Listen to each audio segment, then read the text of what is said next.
welcome again, my lovely audience, and I'm so happy to continue our show, our really diverse show, because I'm so proud and I'm so grateful to all my participants. They are so really amazing persons, and I'm so blessed to have all of you in my life, and you are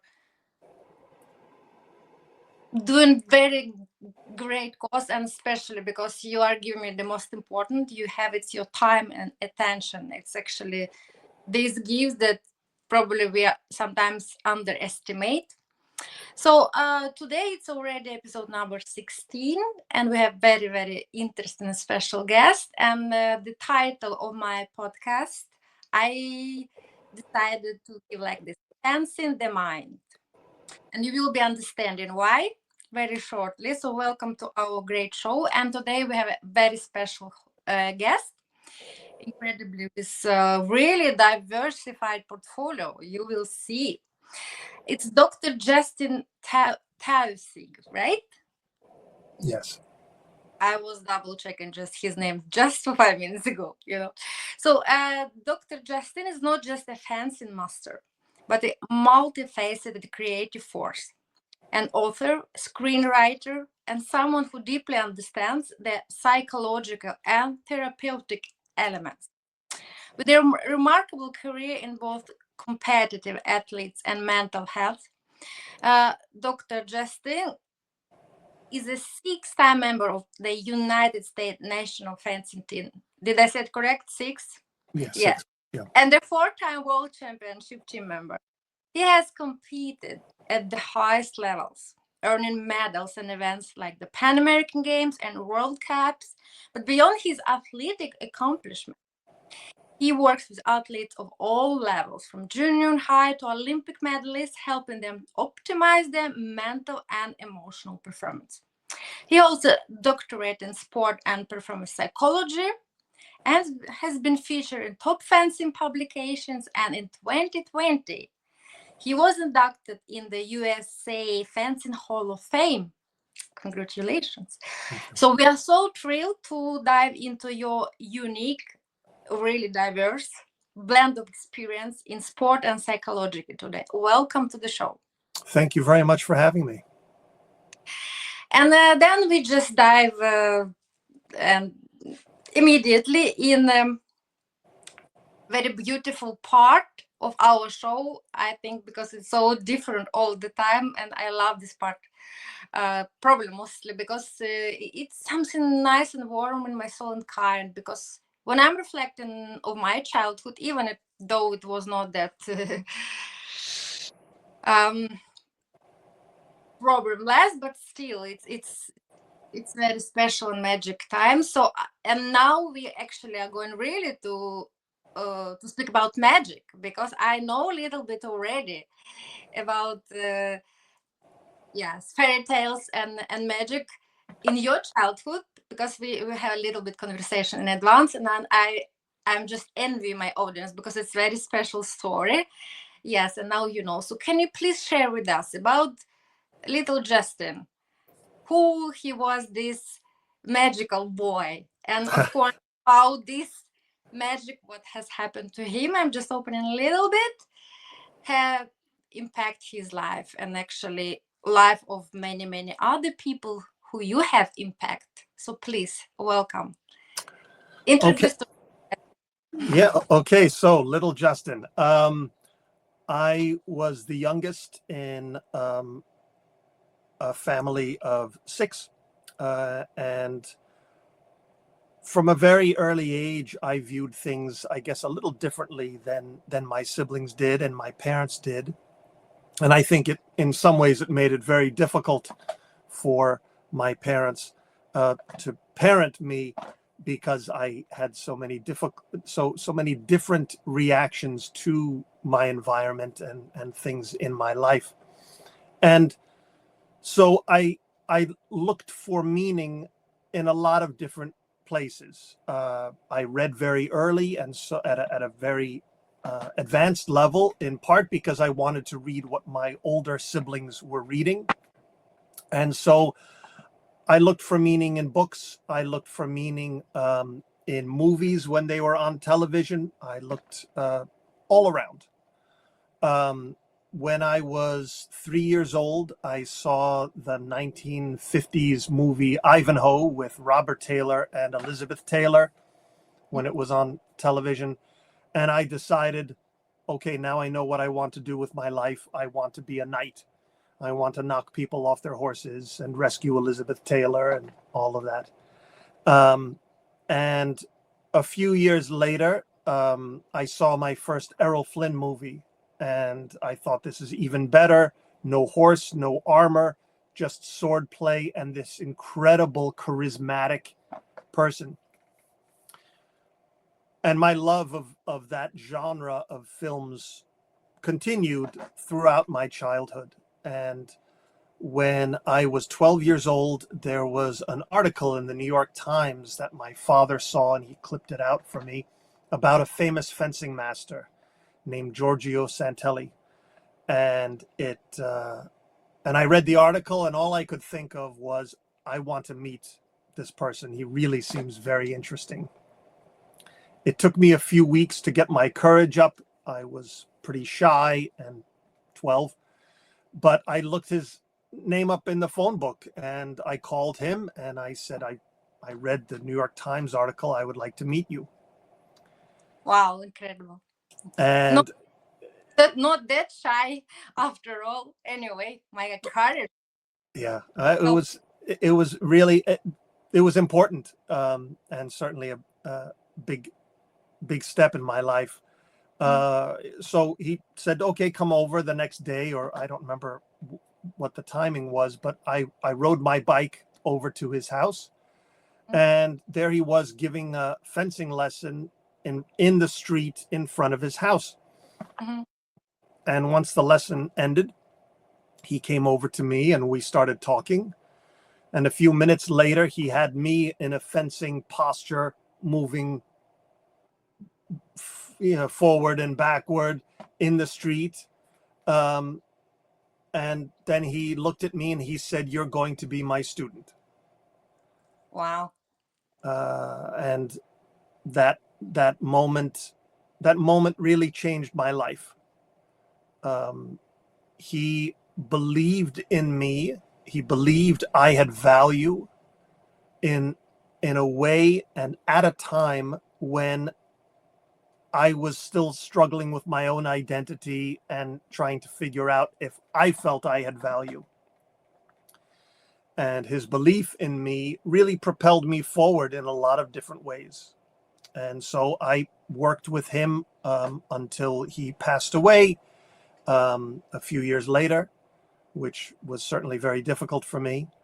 And he had become a second father to me, and really brought me into his family, and I became quite close with his wife and his daughter, and it was really a wonderful experience getting to know him and getting to know them. And as much as he taught me about fencing, I think he was also dropping little bits of wisdom into the conversations we had about life in general. And I still make use of some of the things he told me and some of the things that I learned from those conversations. And one of the things he had told me was that if I really wanted to find out how good I could be at fencing, that I needed to go and train where the best were. And at that time, for the weapon style that I fenced, which was épée, that meant either Paris or Milan. And when I was finishing up my bachelor's degree, I thought about what I wanted to do with my life once I earned that degree. And then I remembered what he had told me all those years ago about trying to find out. And I used the French department of my university because my French was very poor at the time. And I wrote a letter to the Racing Club de France, which was a famous fencing club in Paris. And I asked permission to go and train there. And I received a very quick response, also in French, which basically said, yes, we would love to have you present yourself at this time and at this address on this date, and we'll get you started. So I moved to Paris, August 21st, 1993. Wow. To find out, to chase the dream and find out how good I could be at fencing. And wow. it worked. What a story. It's magical, inspiring. It's wow, it's really breathtaking, because this guy, just 12 years old, which, like you said, a little bit shy, and just of course it's not like now you just Google and it's so much easier to find the information, but you really figure it out. And yeah, your determinations and following your dream, and it's very special dream.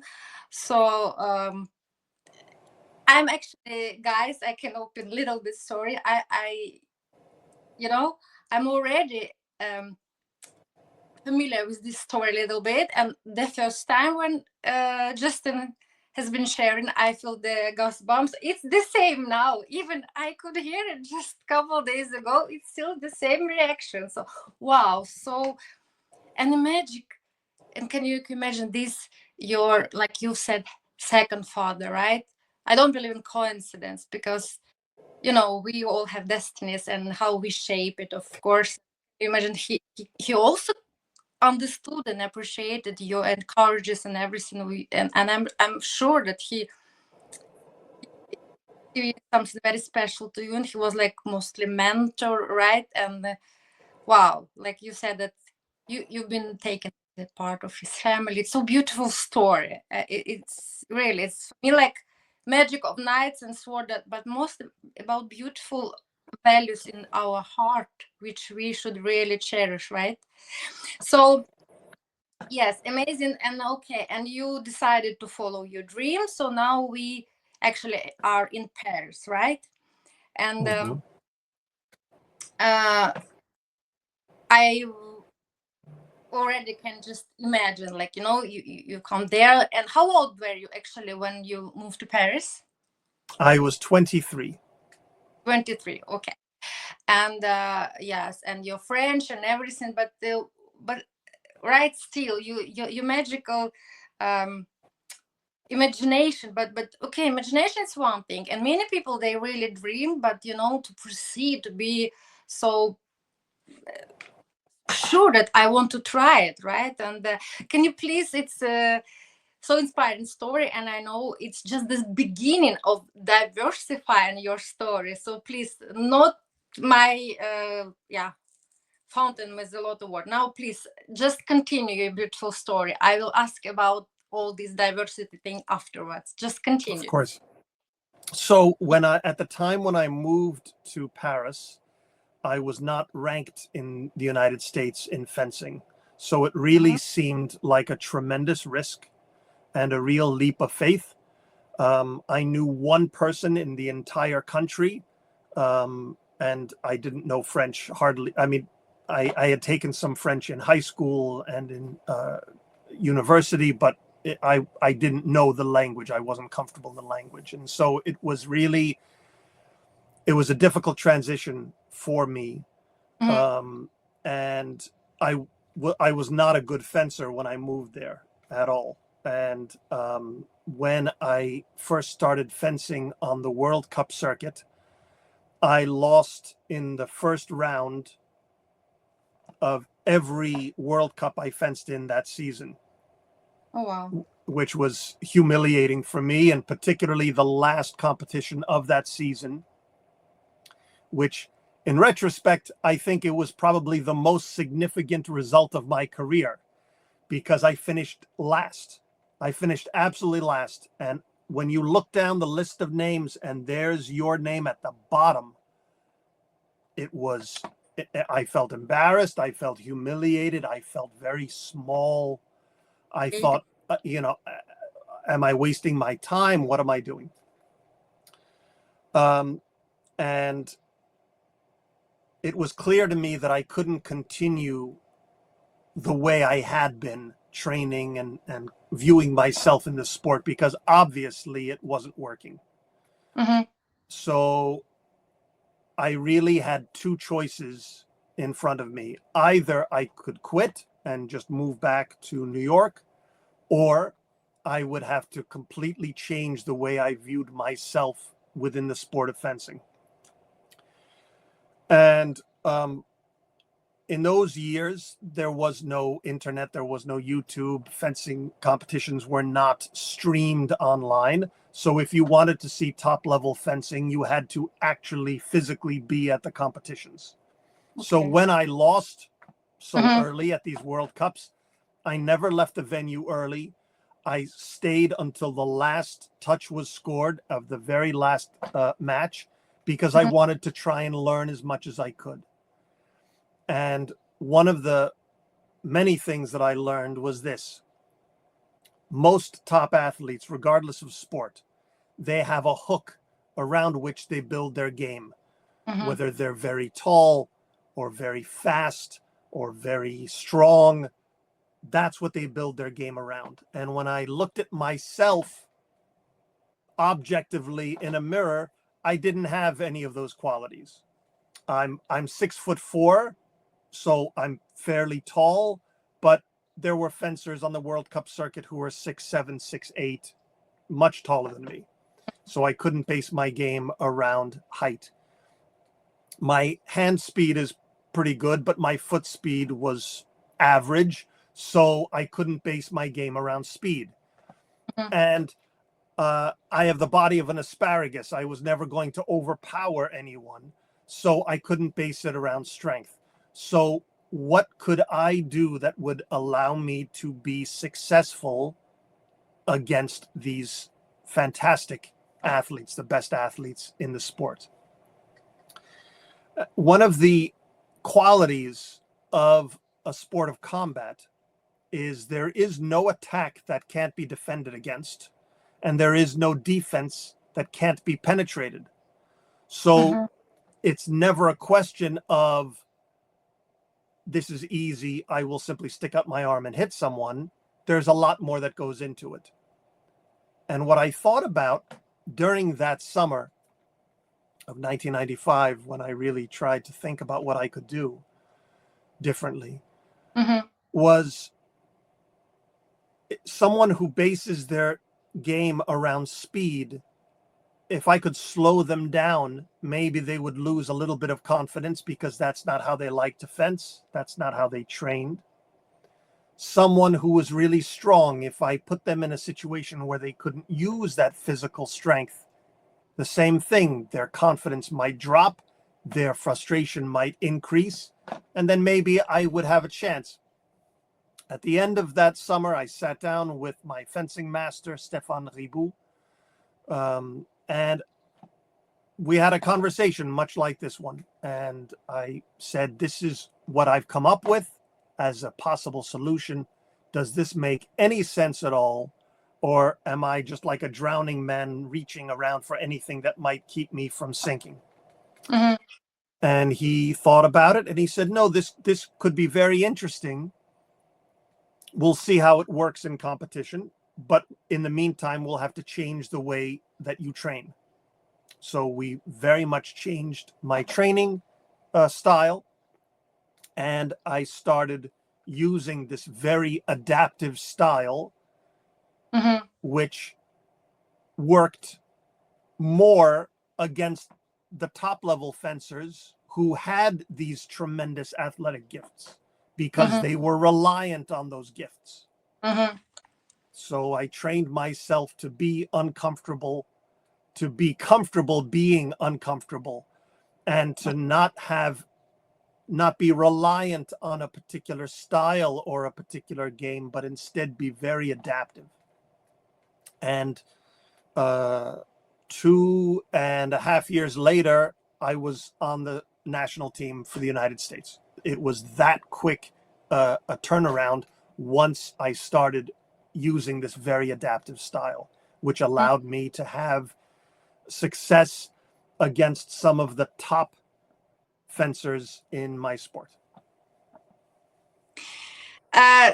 You know, while you were presenting your story now, what hit me that it's amazing how actually it fits for our subject, because first of all, diversity, right? Diversity, you really have presented here resilience. You never gave up. It's one thing, but because you really approached at this summer, you really approached the strategy with diversified look. From here I could even probably use like topic or subject like diversity of thoughts of mind, because it was completely opposite probably what could have happened most likely with 90% of people, because they could understand that okay, this is not very special diversified um, mindset, that okay, look at me, I, like you said about hook, right? I'm not that tall, not this, not that. And usually it's true, it's a lot of training strategies, they are built around your strength. You should really practice on it, right? And most likely people who probably not using really diversifying our mindset, they could, oh okay, I can't find this special strength in me, then I should quit, right? But because you really use because you actually switched it totally, and diversity it's about actually changing the perspective, right? It just thinking out of box. And it's amazing that you have chosen this diverse strategy, plus of course your determination and your resilience, right? And that became your game changer. So our podcast diversity is the game changer. It's like it's brilliantly like your actually story, right? And then you already mentioned that then it actually gave the result quite fast. But okay, a lot of work, it's a lot of training. It's not when you are present, because also fencing is very present sport. So it doesn't feel like it just like this, because you should be present every single minute, right? It's like really mindful sport. You cannot dance but do be somewhere and just time is flying. No, you should be here fully 24/7 every single minute, right? So beautiful story, thank you so much. And it's actually about really, now we talk about mindset, about thoughts, about psychological approach to this, which is which you could build them so beautifully together, right? So for me now, my next question is it's yes, it's actually diversity of approach, but I have already probably answered that instead of you, right, by my analytical brain. But and then the second subject, which I actually put in my plan, was the mind and the blade, right? So you master both the physical and mental aspects of fencing. Looking at this sport, people usually believe it's just about speed and precision, right? But I assume, and already I know, there is a deeper layer psychologically and strategically. So what you could say us and other people actually about the link between fencing and mental wellness? I think it's a very strong link. Um, as I said before about my very adaptive style, I didn't win many matches because I was faster than someone or stronger than someone or taller than someone. I won matches because I found ways to manufacture hits and found ways to put my opponent in situations that he didn't want to be in, and didn't allow them to play the sort of game that they wanted. Mm-hmm. And when you neutralize your opponent's wishes, you crush their soul a little bit, because all of a sudden, all of their plans, all of the ideas that they want to try and do, you take that away from them. And then they have to start creating on the spot in the moment a different strategy, which maybe they haven't thought about so much. Mm-hmm. So I think that the link is very, very strong. I used a lot of mindfulness at the time. I used meditation. I used breathing techniques. I used lots of different things. Anything I could that would allow me to compete and allow me to express myself athletically in competition. Amazing, amazing. Every time I'm speaking with you great souls who are in my show, and it's so interesting to understand we're speaking kind of about diversity and what make us different, but it's the beauty that we are probably different, I don't know, in domains and industries, but the core values, it's actually the same, and now you also mentioned the meditation, mindfulness and everything, because I'm using that every day, and affirmations, right? And gratitude and positive thinking, and not critical self-talk and self-esteem, right? And it's so important to be really grounded and to have emotional resilience, because like you said, if you really found the strategy to anti-hook these people, right? So of course they can be, and they begin to be frustrated, but also for them mentally, right? Self-esteem, self-worth, it was like, wow, what's happening now? I'm not like championing anymore, and everything starts from here, right? Mm-hmm. Here, impulse from brain, and then you do. We know that. It's amazingly. Yes, and the power now about diversity of approach in your whole life, because I know it's many more beautiful stories how you could use your talent afterwards, right? So could you please tell us about your life further? And one of the most unique aspects of your journey is how you have used such diverse elements like fencing, mental strategy and storytelling. And I'm not opening yet, I don't want to retell everything. So how do you think then also diversity has shaped your approach in this multitasking? But first of all, tell about your choices after, when you come back from Paris, right? And your career, psychological career, and a little bit storytelling, but I'm not saying what's happened afterwards. Thank you. Okay, so when I finished up in my time in Paris, I moved back to New York with my fiance, who I met in Paris while I was training there. And I really wanted to do a lot of different things. And I was thinking, what can I do that would make the most sense?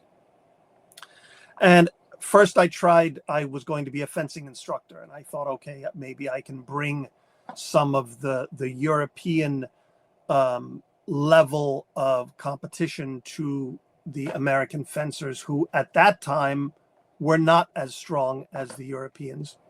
Mm-hmm. Certainly American fencing has come a very long way since then, but that didn't really suit me. And so I thought, well, what can I do? Let me try and work on the mental side, because I knew how important it was for me as an athlete. So I then went back to university and earned a master's degree in counseling psychology. I completed a 4-year training program in psychoanalysis, and then I got a doctorate in sport and performance psychology. So then I started a private practice, helping and working mostly with competitive athletes and performing artists.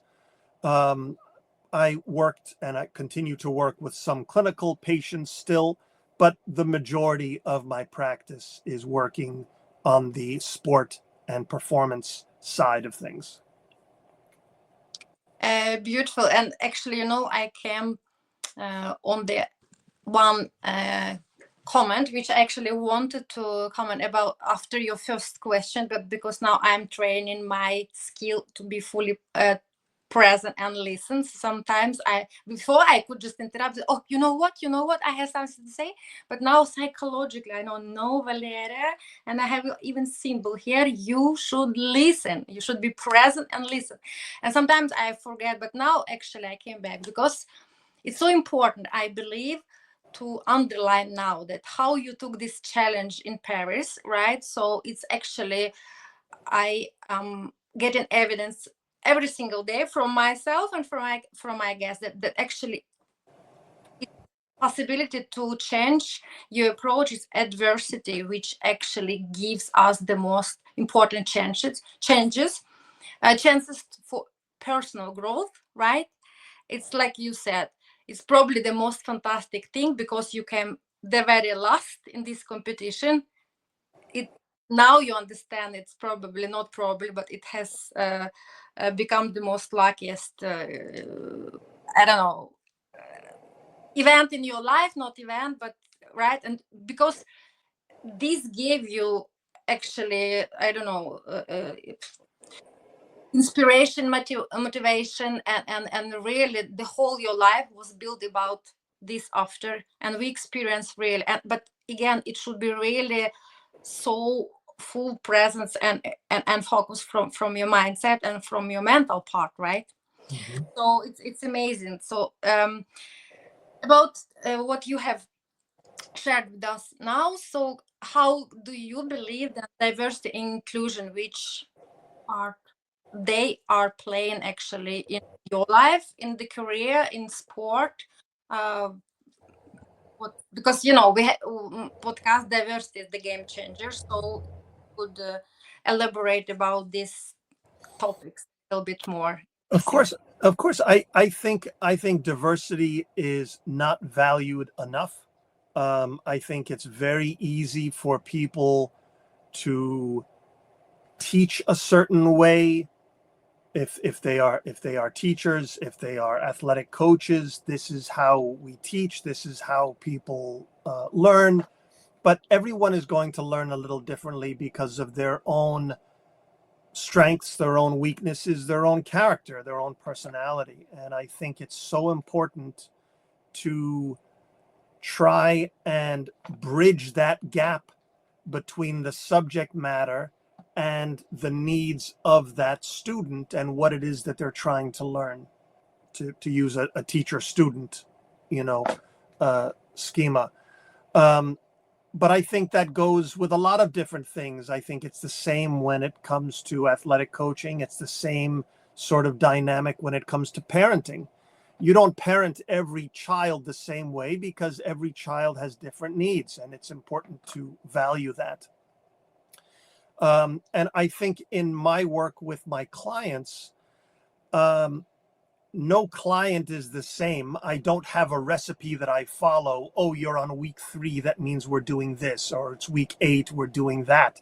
It really comes down to the needs of that client. And because I view them as individuals and as humans first and athletes second, it's really very important to me to try and meet them where they are and try and understand what it is they are trying to do, not based on my idea of the world and, oh yes, I have all the answers. I don't. I know how to ask some of the right questions. That's all. Yes, and I know, and I want to share the story of, I think it's a beautiful story, that you were a little bit shy, and you actually didn't want to raise this subject by yourself, but I want, because I'm so grateful to you, because I'm Ukrainian, and I'm from Kherson, especially critical part of Ukraine still, and I know what you've been done for my people after the war broke up. And like you said, now it's not one size fits all. It's not like to be prima donna and just to uh, teach everybody and mentor and do that and that, but really to be adjustable, to understand and feel the context, needs, requirements, and situation of every single person, right? Because I know that you, like, really, please, can you share the story? about your help after the war came, and then it's really about understanding the diverse of characters, individuals, and situations, right? And Yeah. find the way how actually you can help the person, not from the place that, oh, I'm prima donna, I know that and that, but sometimes even just to be just there, just to support mentally. Maybe Mhm. it's about actually techniques and support, sometimes some progression, it's about other things, right? So could you please share the beautiful story how you've been. I think it's not just actually about training, or but it was really like about your heart values, to be there, to do something, to help, not just, sometimes we're like, oh, what can I do, I'm just one person or what. But if we really do a little bit, if we can change the life or even one day for one person, we already much really, right? Because we spread our message, and this person can, because you're given a hope, and this is the most important in life. Because if you take everything from the person, but if you take hope, then it's finished. Yeah. Yeah. Yeah. I think that's right. And for me, all of that also started with Giorgio Santelli. Mm. I recognized even while he was still alive, and I was working with him, and he was teaching me so much, that I remember thinking about it, and saying to my family at the time, that if I could help one person the way that he's helped me in my life, that I would be very content with that. And I think that's one of the reasons why I went into a helping profession, because I think, I mean, you said it at the start of the podcast, that really the one of the most precious gifts is the gift of self and the gift of time, and being able to sit with someone, and and be with them through their experience, whatever that experience is, whether the experience is really a very positive one and they're very happy, or it's very traumatic and very difficult. But when I, as the therapist in this situation, when I show that I am willing to walk through the hell that sometimes is the experience of my clients, then maybe Mhm. they're not so afraid to confront those issues themselves. Yes, exactly. We really underestimate the most precious gift we have every day. It's being, not just producing and doing, but just being, sometimes actually. Yes, just to be for that person, you Mhm. know. Sometimes we believe we know all the answers. If I do that and that, probably this person can feel better. No, sometimes really just listening actually and being. It's very important. Yes, and but now I would like, before we come to the subject, which is a very great passion for me now, it's neurodiversity, and that we have already discussed the other day, but I would like you to open a little bit more, because yeah, I know you're a little bit shy. So about storytelling, and then can you please tell us about? Okay, I can open a little bit the curtain about your book and screenplays.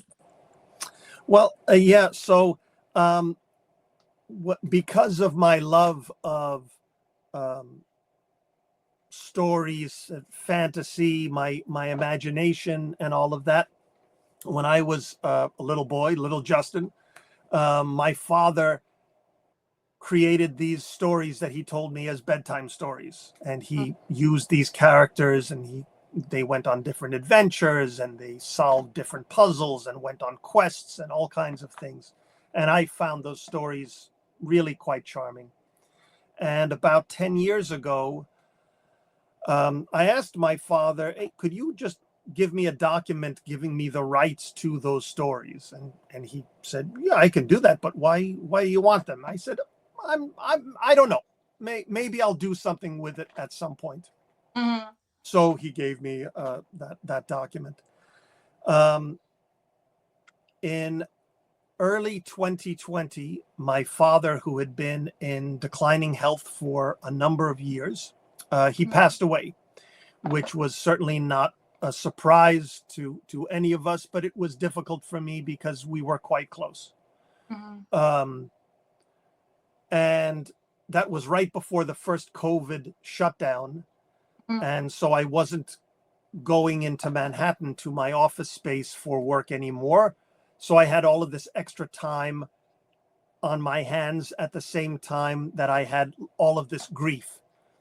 And extra time and grief is a terrible combination. Yeah. But I thought, what can I do? What can I do with this time that I have? And my children were doing remote learning from home, and so there was a lot going on in all of our lives, and certainly in mine, trying to deal with this grief.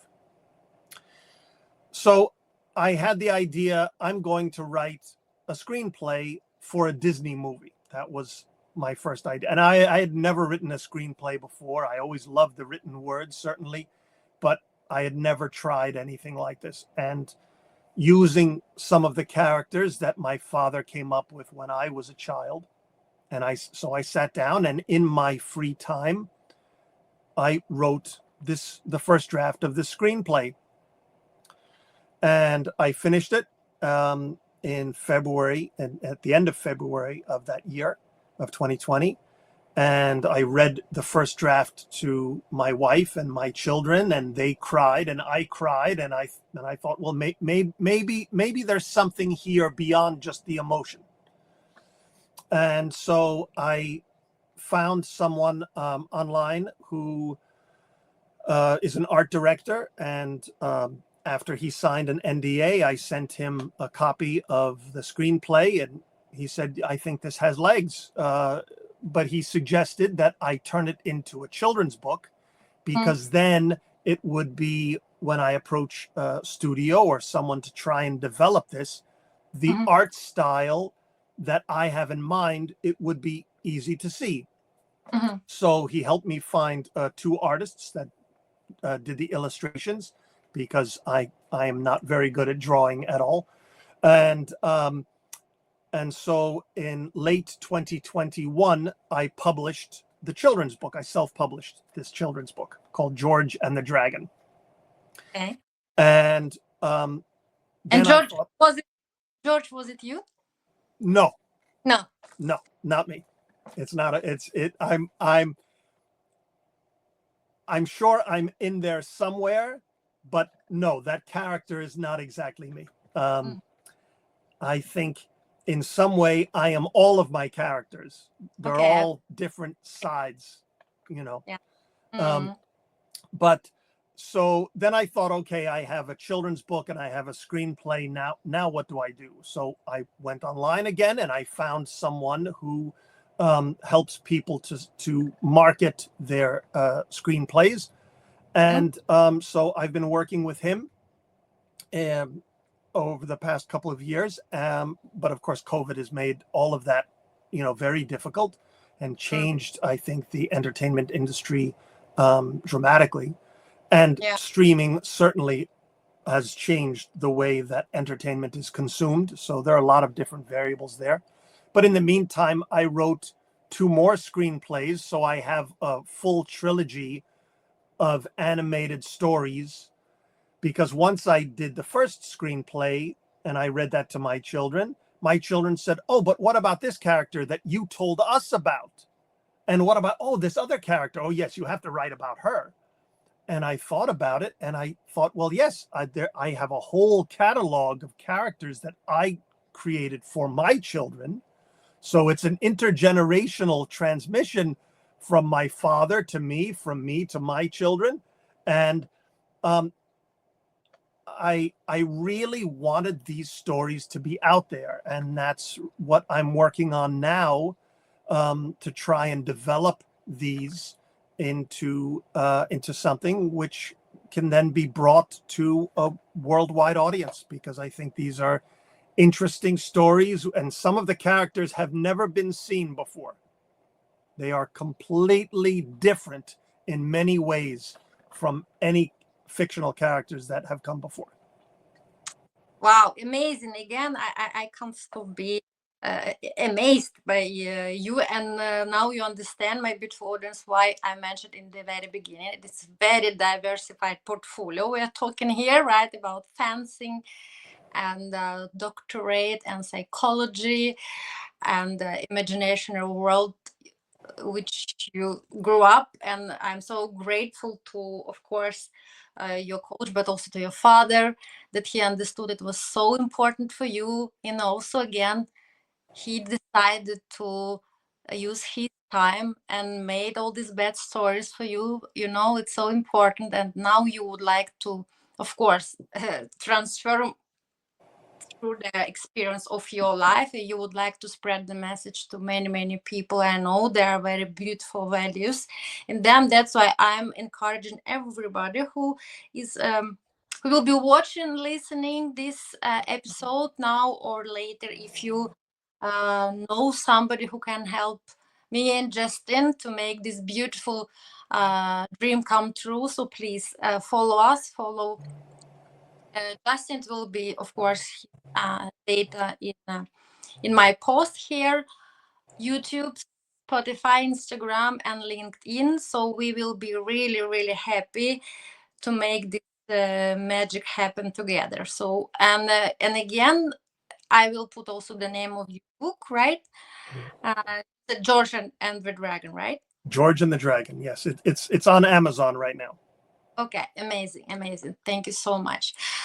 So yes, and you see this storytelling and fancy and mindset. It's actually everything again are rooted, are embodied with mental well-being, mental condition. And we know also everything what's happening with physical, like sport and everything, right?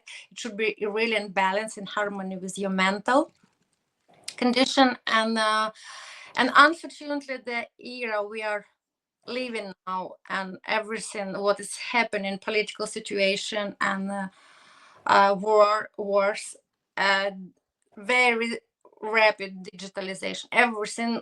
It's many, of course, advantages with, I mean, not with works, of course, but the digitalization, but still, it gives us so much press and stress every single day. And people like me who has OCD, for example, or ADHD or autistic spectrum, who are neurodivergent people, probably we suffer mostly of that. And it's so important, I believe, we all collaborate, like you already mentioned, just being there and helping people on an individual scale, right? But about neurodiversity, you know, it's new subject for me, and now I started gathering more and more research because I'm included now in my PhD. But I was kind of shocked when I could read the first time that 35% of our population, it's the biggest minority, it's actually neurodivergent people.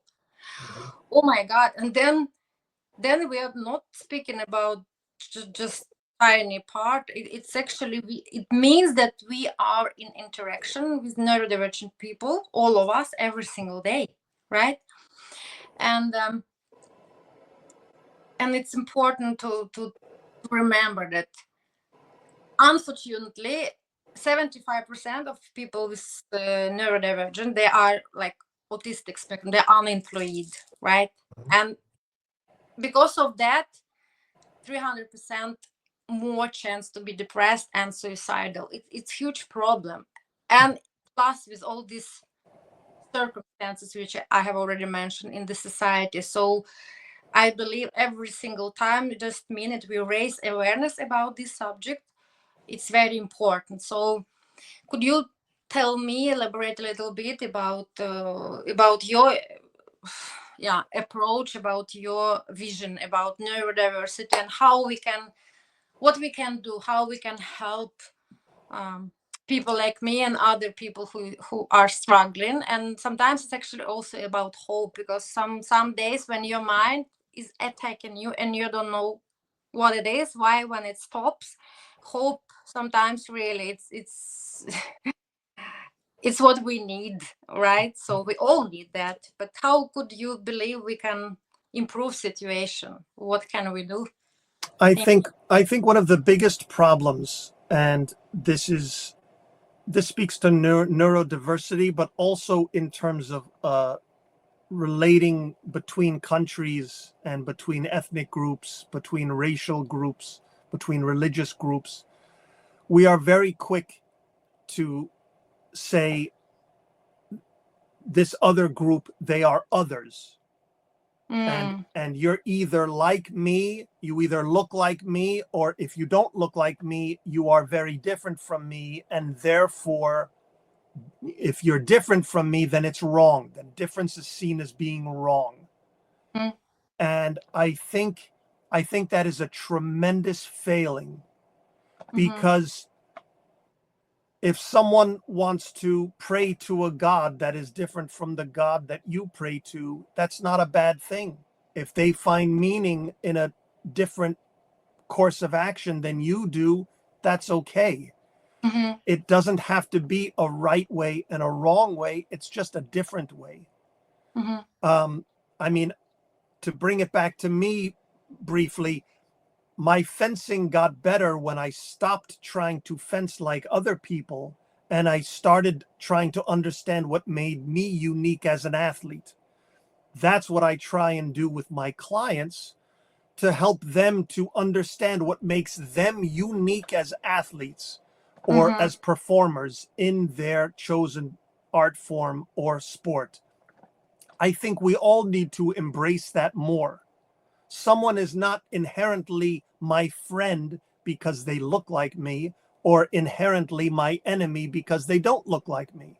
In the same way that someone from a different country is not necessarily my enemy any more than someone from my country is necessarily my friend. It comes down to individuals making a difference, trying to make a difference. If you can move the needle just a little bit, if you can just improve things a little bit for yourself or for people around you, people you know, people you don't know, I think that will all move things in a more positive direction. Thank you so much. I immensely appreciate you, and like I'm so agree. Like if we really, if I'm using your words, put a needle just a little bit, It's about flexibility, about just our lens like this, but if we try to make a little bit broad, it's sometimes, and take courage doing that by being a role model, and then probably person who is in your family or at your work environment, like look at you and be inspired, like, oh, okay, wow, really.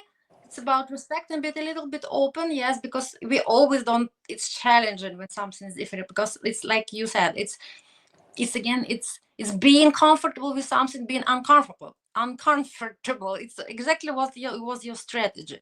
But this is also the beauty of it, right? Look at biodiversity. We love it, right? Because it's so different. We love making botanic gardens and everything, because look, if we came to botanic garden, all the roses was exactly the same. It's then for us like, oh, okay. So yes, I also encourage you, we should embrace more and understand and respect that yes, we are beautiful planet because we are so diverse, and every single person is a unique resource and source, right? So then we can probably have less conflicts and everything. Thank you so much. And this episode is actually very suitable for my tradition, because it's about magic and fairy tales, right? And we have been having this, like, everybody say red thread. My color is pink. I love pink, so it's like pink thread. It was magic and knights and swords, like the whole episode was very beautiful. So but about the fairy tale I'm using at the end, it's actually not with sword or but this one. What is it? That's a genie. It looks like a genie's lamp. Exactly. This is genie's lamp, pink one, of course, and but it's a bit a tricky one. It's already have, actually, because you are my beautiful guest number 15, so already inside 15 wishes I'm working at, right? but because I want to make at least to try to make a good things and wish to one person, so you need but I still have place for your wish as well, but not 3, unfortunately, because if I am making like one wish, then it will be nice, it will be fair, right? Every person. But what that would be for you today, this magical wish? A Little magical. or a little bit grown up Justin, or they together, what they would wish for? I think if I had one wish that I would like to be granted, it's simply for everyone to be recognized and acknowledged for who they are as individuals, not being defined by their country of origin, not being defined just by their family, but who they are as individuals. And I think if everyone were recognized for what it is that they can do, then there wouldn't be this stigma of neurodiversity of, oh, you can't do it the way that someone else can do it, therefore you're worse. But being able to acknowledge and recognize people for who they are. Thank you so much. I think it's a magical, really beautiful wish. And now, yes, I can see it's yes in the right place. Safe. Excellent. So so just wow, it was beautiful story. Your life and everything what we experienced last hour, and I'm really grateful again for your time and attention and sharing your story. And I really encourage you all people, please listen this story, and we should definitely make this how you say trilogy in English, right? Trilogy. Trilogy. Okay. Yes. So so Justin, thank you so much. It's been an incredible honor to have you, and it was very insightful conversation. Your ability to integrate the mind body diverse influences into multiple activities is truly inspiring. So thank you so much for sharing your wisdom today. Thank you. And for all listeners, I would like just to not just, but I would like really to thank you all of our beautiful audience, because you are also giving me your time, your precious time, if when you are listening. So I'm very, very thankful for that. And please stay with us, share this episode. You are more than welcome coming to me with your comments or wishes, or you can of course reach Justin, and you can reach me to give the context of Justin. So, and to our listeners, I just would like to remind one thing that you should remember, and I was inspired by you, Justin. There are many ways to be successful in fencing, just like there are many ways to approach mental challenges. Integrating diverse mental strategies might mean tapping in different schools of thought and beliefs, right? And really, religion, like we already discussed. Either practicing mindfulness and presence or using cognitive techniques to address negative self talk. But what is the most important? It's to expose yourself to diverse practice that resonates to you, with your soul, with your core values. Because diversity broadens your approach and creates a deeper connection with yourself. Thank you so much. And until next time. Thank you, Jess, for being Thank you. with us.